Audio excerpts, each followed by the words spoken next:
अभी मैं आपको कैश फ्लो स्टेटमेंट के बारे में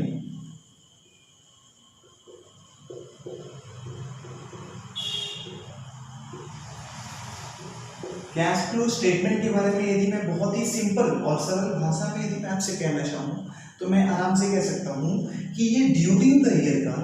ठीक है, ड्यूरिंग द फाइनेंशियल ईयर का, ड्यूरिंग द फाइनेंशियल ईयर, ये पूरे फाइनेंशियल ईयर का एक तरीके से क्या होता है, ये कैश का ब्यौरा होता है। कैश का क्या होता है, एक तरीके का ब्यौरा होता है, जहां पे मुझे पूरी तरीके से पता चलता है कि आखिर मैंने पूरे, ठीक है, पूरे फाइनेंशियल ईयर में किस तरीके से कैश का इस्तेमाल किया है या फिर कैश का कहां पर मैंने यूजेस किया है। मैं आपसे कहूँ एक एग्जांपल के तहत हम लोग इस चीज को आराम से समझ लेते हैं। जैसे मैं आपको कह दूं, देखिए कैश चूंकि क्या है, एक कंपनी का लिक्विड एसेट्स होता है, एक कंपनी का कैश जो होता है ये लिक्विड एसेट्स होता है, ठीक है। अब मैं आपसे एक चीज बहुत ही आसान तरीके से बोल देता हूँ कि लिक्विड एसेट्स किसी भी कंपनी में होना बहुत ज्यादा इंपॉर्टेंट रोल लगता है, इसलिए कि आपके पास यदि मान लीजिए किसी से आपने क्या किया हुआ है, क्रेडिट पे परचेज किया हुआ है, ठीक है, तो क्रेडिट पे परचेज जब हम लोग करते हैं तो उस पार्टी का नाम आपको बहुत अच्छे से पता है कि हम लोग क्या नाम देते हैं, क्रेडिटर कहते हैं, ठीक है। तो क्रेडिटर, यदि क्रेडिटर का आपका टोटल क्रेडिट परचेज का मंथ मैं मानता हूं कि 3 मंथ्स में, ठीक है, तो अब आप क्या समझते हैं, आफ्टर 3 मंथ्स आपको क्या करना पड़ेगा बताइए मुझे, उस क्रेडिटर को पैसे कहीं ना कहीं पेड करने पड़ेंगे, आपको पे ऑफ करने पड़ेंगे, ठीक है। तो पे ऑफ करने पड़ेंगे तो आप किस तरीके से करिएगा, तो सबसे पहली बात यहाँ पे ऑब्लिगेशन को मीट आउट करने के लिए, ठीक है, आपके ऑब्लिगेशन को मीट आउट करने के लिए आपके पास जो सिंपल सा सोर्सेज है या फिर आप जिस रिसोर्सेज से अपने ऑब्लिगेशन को मीट आउट करते हैं तो वो 2 हैं। एक तो क्या है आपके तौर पे, एक तो बैंक से आप कर सकते हैं, नहीं तो क्या कर सकते हैं बताइए मुझे, कैश से कर सकते हैं, ठीक है। तो मतलब इन दोनों एसेट्स का इस्तेमाल करके आप क्या कर सकते हैं, अपनी ऑब्लिगेशन को रिड्यूस कर सकते हैं या फिर उसको पे ऑफ कर सकते हैं। तो बात आती है कि आखिर आपने बैंक से कर दिया तो बैंक के स्टेटमेंट आपके पास बने हुए हैं, ठीक है, बैंक के स्टेटमेंट आपके पास ऑलरेडी है, ठीक है। स्टेटमेंट से पूरी तरीके से इसका ब्यौरा जो है वो आपको क्या चल जाता है मुझे बताइए, ब्यौरा जो है वो पता चल जाता है। लेकिन जब बात आती है कैश की, तो कैश की अब आपको पूरी तरीके से, एक तरीके से कंट्रोलिंग पर्पस के लिए कहा दिया जाए कि कंट्रोलिंग पर्पस के लिए फिर आप किस तरीके से पता करेंगे कि कब, कैसे और कहां आपके कैश जो है किस तरीके से खर्च हुए या फिर किस तरीके से जो है आपने कैश का इस्तेमाल किया है। तो इसके लिए आपको क्या बोला गया है बताइए मुझे, सिंपल सा बोला गया है कि आप क्या बनाइए, कैश फ्लो स्टेटमेंट बनाइए, ठीक है। मतलब इसको कहते हैं हम लोग कैश फ्लो स्टेटमेंट। आप सिंपल सा देखिए, कैश का फ्लो हो रहा है, ठीक है, कैश का फ्लो हो रहा है, मतलब फ्लो का मतलब होता है 2 तरीके से, एक तो होता है इनफ्लो भी, मतलब इनफ्लो मतलब होता है आपके पास जिस तरीके से कैश आते हैं, जिस सोर्सेज से आपके पास कैश आते हैं, और एक होता है आपके पास आउटफ्लो, ठीक है। आउटफ्लो का मतलब होता है जिस सोर्स से आपके पास से कैश बाहर जाता है। तो इस तरीके के दोनों स्टेटमेंट को आपको क्या करना पड़ता है, एक तरीके से बताना पड़ता है, पूरी तरीके से आपको एक रिपोर्ट पेश करना पड़ता है कि हाँ जी मैंने कैश का जो है अपने पूरे ड्यूरिंग द फाइनेंशियल ईयर में इस तरीके से इस्तेमाल किया है, ठीक है। और इसी एक सिंपल से ब्यौरे को इन्होंने बोला कि आप क्या करिए बताइए मुझे, स्टेटमेंट के फॉर्म में आप बना के मुझे दे दीजिए, ठीक है, और पूरे साल का कि आपने कैश का किस तरीके से कहां पे क्या इस्तेमाल किया है उसी का हम लोग नाम कह देते हैं, क्या बताइए मुझे, क्या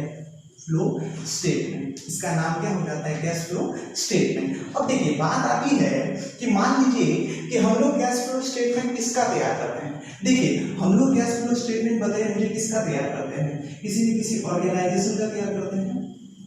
ठीक है भाई। हम लोग जो कैश फ्लो स्टेटमेंट तैयार करते हैं वो किसका तैयार करते हैं, किसी बिजनेस एंटरप्राइजेस का या फिर किसी ऑर्गेनाइजेशन का तैयार करते हैं। तो बात यहाँ पे आती है कि हम अपने, यदि ऑन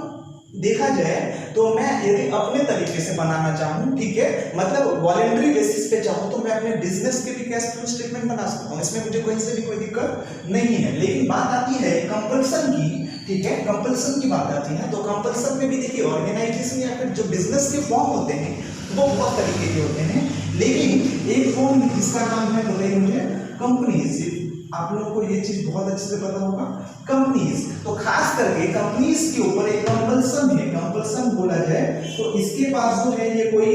अपने वॉलंटरी बेसिस पे नहीं बनाता, इसके ऊपर कंपल्सन है, लॉ का कंपल्सन है कि नहीं आपको इस तरीके के स्टेटमेंट को बना के सबमिट करना पड़ेगा, और वो एक तरीके से किसका पार्ट हो जाएगा बताइए, फाइनेंशियल स्टेटमेंट का। ठीक है, ये जो स्टेटमेंट है आपकी वो फाइनेंशियल स्टेटमेंट का पार्ट हो जाएगा। ठीक है, चलिए अब हमें आफ्टर ऑल पता है कि हम लोग आखिरकार किसका बना रहे हैं बताइए, किसी बिजनेस या फिर किसी एंटरप्राइजेस का जब कैश फ्लो स्टेटमेंट बना रहे हैं तो बहुत ही सिंपल सा बात है कि इसमें एक बिजनेस के अंदर कैश किस किस सोर्स से आया है और एक बिजनेस से बाहर कैश किस किस एक्टिविटीज के थ्रू गया है। मुझे उन्हीं दोनों क्या करना है बताइए, मुझे उन्हीं दोनों सिर्फ एक्टिविटीज को कंसीडर करना है, इसके बाहर की एक्टिविटीज से मुझे कोई मतलब नहीं है। आप एक बात मुझे सिंपल सा बताइए, मैं कोई एक परिवार या फिर किसी फैमिली का कैश फ्लो स्टेटमेंट नहीं बना रहा, ठीक है। अब किसी फैमिली के भी अपने क्या होते हैं, इनकम के इनफ्लो आने के सोर्स होते हैं, आउटफ्लो जाने के सोर्स होते हैं, ठीक है। आप इस बात को बहुत अच्छे तरीके से समझ रहे होंगे। मान लीजिए जैसे एक फैमिली यदि है तो एक फैमिली के अंदर देखिए, मान लीजिए सैलरी इनकम इस तरीके से क्या होता है, इसके तहत इसकी फैमिली में कहीं ना कहीं एक तरीके से पैसे आता है, ठीक है। उसके बाद मान लिया मैंने कि चलिए भाई इनके पास जो है एक अदर इनकम के और भी सोर्स हैं, मतलब इस तरीके से कोई एक्स्ट्रा काम कर लेते हैं तो भी उनके पास पैसे आ जाते हैं। तो सबके सब ये ऐसे एक्टिविटीज है जिनके तहत क्या होता है, फैमिली के अंदर कैश आते हैं। अब इसी फैमिली से बाहर कैसे जाता है आप मुझे बताइए, आपके बच्चे का, इस फैमिली के बच्चे का एजुकेशन फीस तो होगा, एजुकेशन फीस मैं ले सकता हूँ यहाँ पे, ठीक है। उसके बाद आप यदि रेंट पे ये फैमिली रह रही होगी तो रेंट होगा, इसी तरीके से इसके हाउस होल्ड एक्सपेंसेस होंगे, हाउस होल्ड एक्सपेंसेस होंगे, ठीक है। उसके अलावा इस फैमिली के और बहुत सारे खर्चे होंगे जिसको मैं कहता हूँ कि अदर एक्सपेंसेस, और ये सारे ऐसे एक्टिविटीज हैं जिसके तहत कहीं ना कहीं कैश इस फैमिली से क्या हो जा रहा है, बाहर जा रहा है। तो मतलब एक ये होगी एक फैमिली की एक्टिविटीज जिसके द्वारा कैश अंदर आता है या फिर जिससे कैश बाहर जाता है। लेकिन मैं बात करूं एक बिजनेस एंटरप्राइजेस की, तो इसके अंदर भी एक्टिविटीज होते हैं, ठीक है, इसके अंदर भी एक्टिविटीज होते हैं। तो इन्होंने भी बोला है कि देखिए भाई मैं मानता हूं कि हमने यदि बिजनेस को खोला हुआ है तो बिजनेस के अंदर एक्टिविटीज चल रहे हैं, ठीक है, इसके अंदर एक्टिविटीज हो रहे हैं, डे टू डे कैरी कर रहा हूं। अब इसी एक्टिविटीज में बहुत ऐसे एक्टिविटीज हैं जो हमारे रेगुलर बिजनेस या डे टू डे बिजनेस के ऑपरेशन से रिलेट करता है, ठीक है, डे टू डे बिजनेस के ऑपरेशन से रिलेट करता है। और बहुत ऐसे एक्टिविटीज हैं जो हमारे डे टू डे बिजनेस के ऑपरेशन से रिलेट नहीं करता। उसको मैंने इसलिए कर रखा है कि कल के आने वाले फ्यूचर में यदि हमारे साथ किसी भी तरीके से कोई रिस्क होता है तो मैं उस एक्टिविटीज या फिर उस इन्वेस्टमेंट के द्वारा जो है अपनी उस रिस्क को आराम से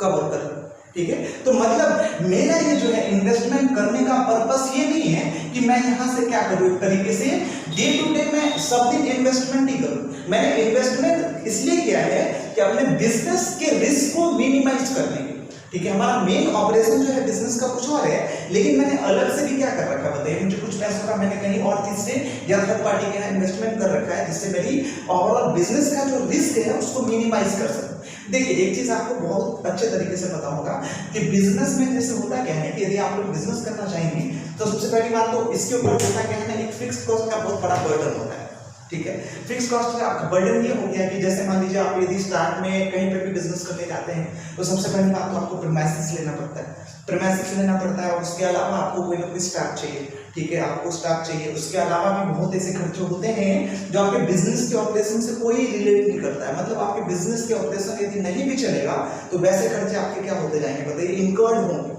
ठीक है, और वैसे खर्चे को पेमेंट करने का आपका ऑब्लिगेशन जो है वो बनता है। तो इसी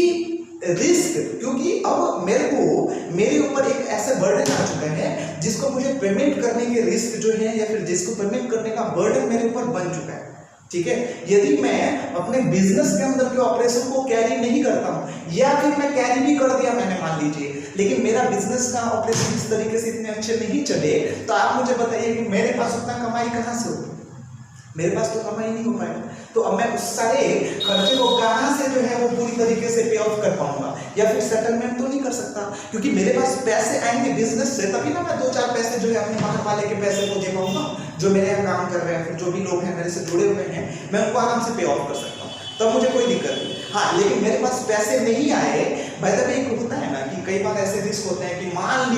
लो हमारा बिजनेस नहीं चला है, हमारा ऑपरेशन नहीं चला, तो फिर मैं इन सारे फिक्स्ड कॉस्ट के खर्चे को कहाँ से बियर करूं। तो इसके लिए होता क्या है, अपने रिस्क को थोड़ा सा मिनिमाइज करने के लिए, हाँ पूरा रिस्क तो हम लोग मिनिमाइज नहीं कर सकते, हाँ लेकिन जितना मैंने बिजनेस के अंदर पैसे को इन्वेस्ट किया है तो उसका एक पोर्शन क्या होता है, एक थोड़ा सा पार्ट क्या होता है कि मैं कहीं और पे इन्वेस्ट करता हूँ, ताकि मैं वहां के फिक्स जो हमारे एक इनकम है उससे मैं कहीं ना कहीं अपने बिजनेस के फिक्स्ड खर्चे को थोड़ा सा मिनिमाइज कर, ठीक है, वहां से थोड़ा सा सेटलमेंट कर। तो ये हमारा एक मकसद होता है जिससे हम लोग क्या करते हैं, बिजनेस के ओवरऑल रिस्क को कम करते हैं, ठीक है। चलिए, तो इस तरीके से हमारा होता क्या है, क्योंकि बिजनेस के अंदर अभी आपने जस्ट देखा कि हमने अपनी एक्टिविटीज किस किस तरीके की एक्टिविटीज को किया, मतलब एक एक्टिविटीज तो मैंने ऐसे भी किया जो हमारे बिजनेस के डे टू डे ऑपरेशन से रिलेट नहीं करता है, हाँ लेकिन मैंने वैसे एक्टिविटीज को भी अंजाम दिया और वैसे एक्टिविटीज को भी कैरी किया, इसलिए कि मैं अपने ओवरऑल बिजनेस के रिस्क को कम कर सकूं,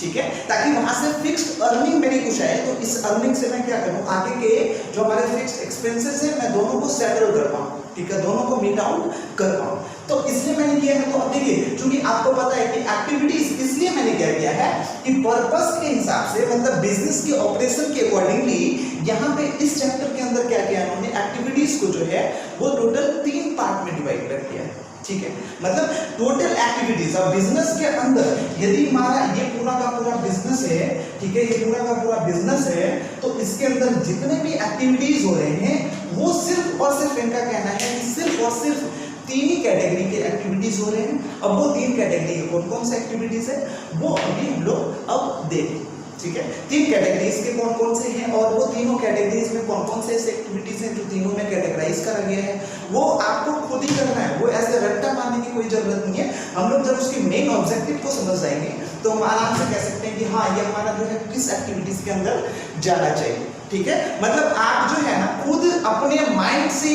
सारा एग्जाम्पल मुझे बता सकते हैं कि कौन सा एक्टिविटीज हमारा किस एक्टिविटीज के अंदर जाएगा, या हमारा कौन सा ट्रांजैक्शन है जो हमारी किस एक्टिविटीज के अंदर जाएगा, ये आप मुझे खुद बताएंगे, इसमें रट्टा वट्टा मारने की कोई जरूरत नहीं। बेसिकली हमें क्या करना है, सिर्फ और सिर्फ यहाँ पे लॉजिक के साथ सब कुछ समझना है, ठीक है।